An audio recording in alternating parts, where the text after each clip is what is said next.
वाले हैं उपांगीय कंकाल तंत्र, मतलब अपर्टिकुलर स्केलेटन सिस्टम।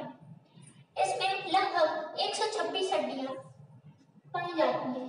इसके पहले हमने एक्सियल स्केलेटन सिस्टम पूरा पढ़ा है, जिसमें लगभग हमने 80 हड्डियों को याद किया था। अब हम 126 याद करने के लिए इन्हें दो भागों में बांटते हैं, लिम्ब और ग्रिडल। लिम्ब का मतलब होता है हिंदी में पाद और ग्रिडल का मतलब होता है बेसलाइन। जो लिम्ब है वह अपर लिम्ब और लोअर लिम्ब दो भागों में बांटे गए। अपर लिम्ब के अंतर्गत हमारे हाथ आते हैं और लोअर लिम्ब में आते हैं हमारे पैर। अब हम देखें जो हमारी ग्रिडल है या फिर मेखलाएं हैं, अंश मेखला और श्रोणि मेखला, पेल्विक और पेक्टोरियल।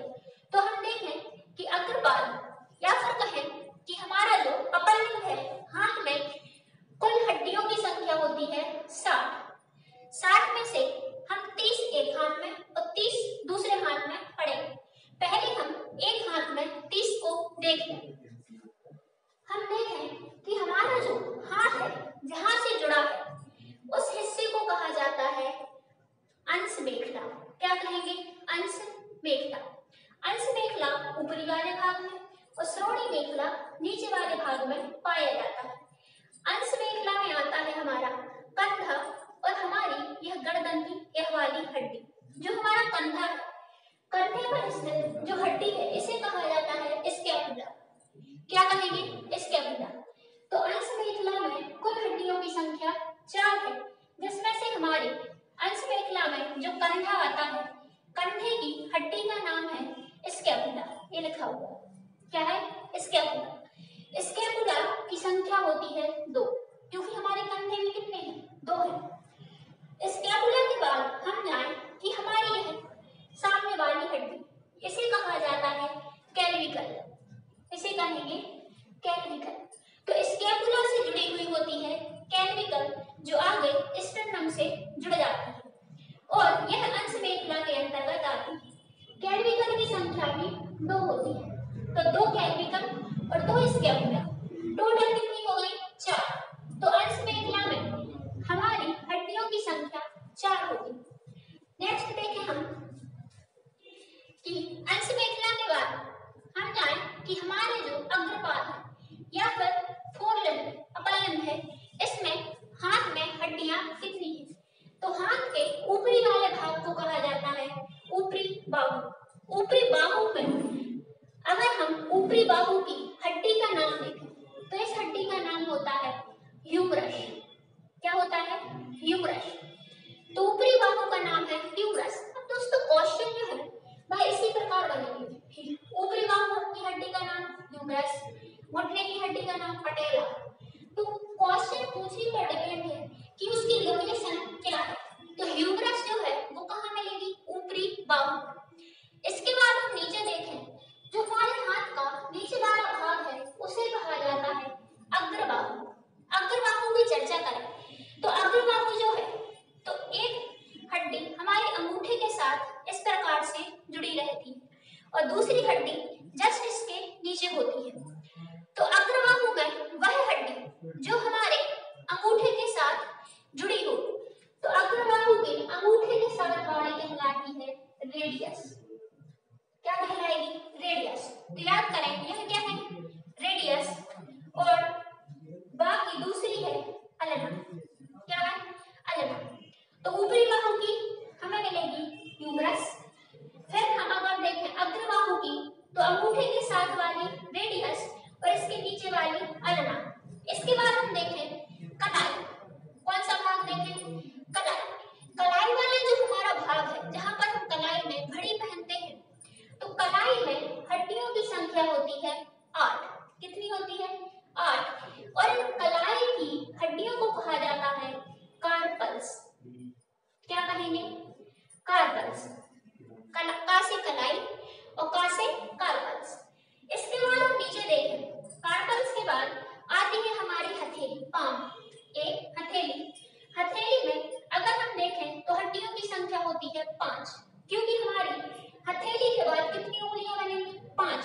तो हमारी हथेली में हड्डियों की संख्या 5 है, लेकिन इनका नाम होता है मेटाकार्पल्स।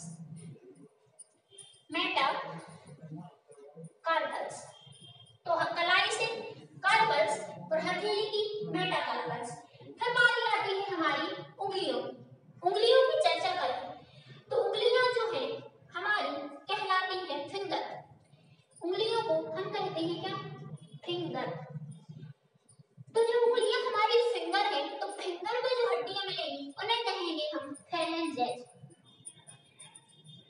फैलेंजेज। तो ये क्या हो गई? फैलेंजेज। तो इस तरह हमने हाथ की हड्डियां देखी। फैलेंजेज की संख्या होती है 14। कितनी होगी? 14। कैसे? हमारी जो प्रत्येक उंगली है उसमें कितने खंड है? 3। 1 2 3। तो एक उंगली में 3 हड्डी है।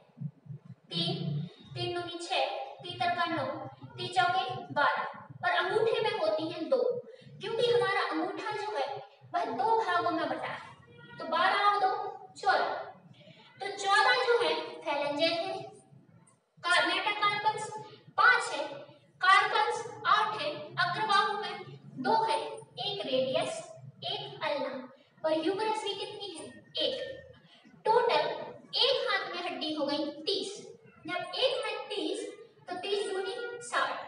दोनों हाथों में कितनी हो गई? 60। तो हमने देखा कि हमारे अग्रपाद में अर्थात हमारे दोनों हाथों में कुल हड्डियों की संख्या 60 हो गई और हमने 60 की 60 याद कर ली। अब हम चले पश्चपाद और श्रोणि मेखला की तरफ। अंश मेखला में जब हमने 4 देखी थी, 2 स्कैपुला कंधे के और 2 क्लेविकल। दोस्तों क्वेश्चन बना है कि हमारी सुंदरता प्रदान करने वाली हड्डी कौन सी है?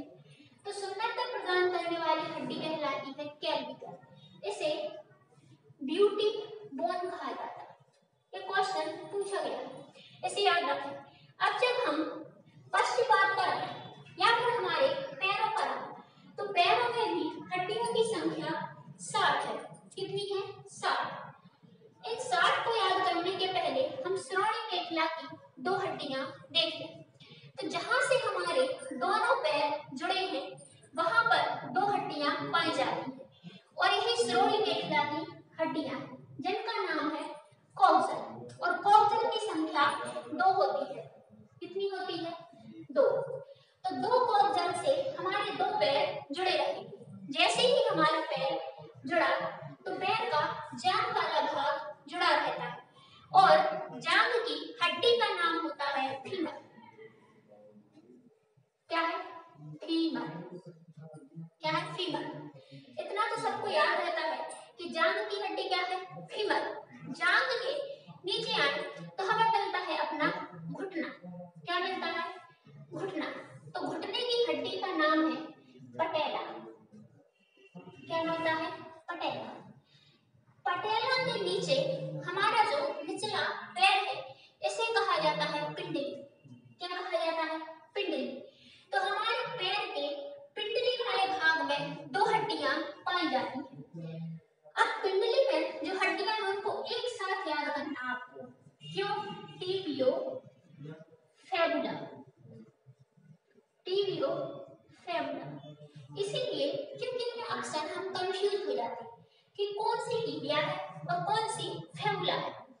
तो एक साथ याद कर गया टिबियो फेबुला। अब हमारे पैर की जो आगे वाली हड्डी है इसका नाम रख दो आप टिबिया। क्या रख दो? टिबिया। और जो पैर में पीछे है इसका नाम रख दो फेबुला। आसानी से याद हो गई टिबिया और फेबुला। अब जो टिबिया है वह हमारे निचले पैर की मोटी हड्डी है और फेबुला पतली वाली।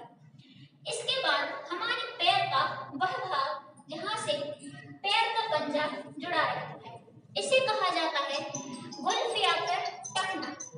गुल्फ या फिर टखना। जो हमारा टखना वाला भाग है, टखना वाला भाग है, टखने वाले भाग में हड्डियों की संख्या होती है 7। कितनी रहेगी? 7। अब आप कलाई को याद करें। हमारी जो कलाई थी जहां से हाथ जुड़ा था तो कलाई में हड्डियों की संख्या थी 8, लेकिन गुल्फ या फिर टखना में हमारी हड्डियों की संख्या है 7। तो जो 7 है इन्हें कहा क्या जाता है? का से कलाई और का से कार्पल्स। ऐसे ही टा से टखना और टा से याद रखें टार्सल्स। याद रखें टार्सल्स। क्या कहेंगे? टार्सल्स। तो टार्सल्स कहाँ मिलेंगे? पैर में। और संख्या कितनी हो गई? 7। अब टार्सल्स के बाद हमारा जो पैर है जो पैर का तलुआ है, क्या है? तलुआ। हमारे पैर में भी 5 हड्डियां होती, जैसे हथेली में 5, वैसे ही पैर में भी कितनी? 5। तो पैर में जो पाई जाती है उनकी संख्या है 5। क्या है? 5। लेकिन उनका नाम हो जाता है मेटाटार्सल्स। मेटाटार्सल्स क्या है? मेटाटार्सल्स। अब पैरों की उंगलियां हो या फिर हाथों की उंगलियां हो, दोनों को कहा जाता है फेलेंजेस। तो पैर की उंगलियों के नाम भी मिल जाते हैं फेलेंजेस। क्या है? फेलेंजेस। फेलेंजेस कितनी है? 14। 14 हाथ में फेलेंजेस है और 14 ही पैर में फेलेंजेस पाए जाते हैं। तो इस तरह हमारा पक्षपात भी कंप्लीट होता है। तो हमने उपांगीय कंकाल तंत्र में 126 हड्डियां कैसे आती हैं? देखना एक बार फिर से।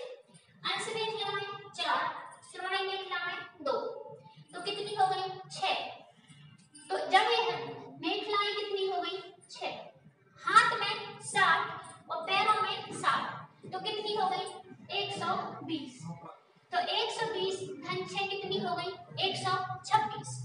126 में 30 एक हाथ में, 30 दूसरे हाथ में, 30 इस पैर में और 30 इस पैर में। एक बार आप वीडियो फिर से रिवाइज करके देख लें और आपको हमारे शरीर की सभी हड्डियां अच्छे से याद हो जाएंगी। इस तरह हमारा कंकाल तंत्र समाप्त होता है। अब हम बढ़ते हैं कोई नेक्स्ट तंत्र। अगर वीडियो अच्छा लगा हो तो लाइक